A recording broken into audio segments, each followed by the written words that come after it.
Kom ons praat vandag oor jou krediettelling, in ander woorde, in Engels, jou credit score. So maak dit saak wat jou krediettelling is wanneer jy aansoek doen vir skuldberading, nee dit doen nie. Maak dit saak wat jou krediettelling is tydens jou debt review aansoek, nee glad nie.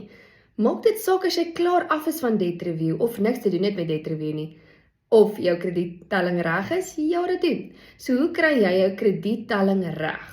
Jy maak seker jy betaal die minimumbetaling, jy betaal op tyd en jy maak nie oorweldigende skuld elke maand nie en jy gebruik ook nie meer as wat vir jou gegee word nie, meer as jou kredietlimiet nie. So dit is hoe jy 'n goeie krediettelling kan handhaaf en in toekoms beter kredietaansoeke kan kry. Maar vereers as jy 'n persoon is wat te veel skuld het, maak die krediettelling nie saak as jy op skuldberading is nie.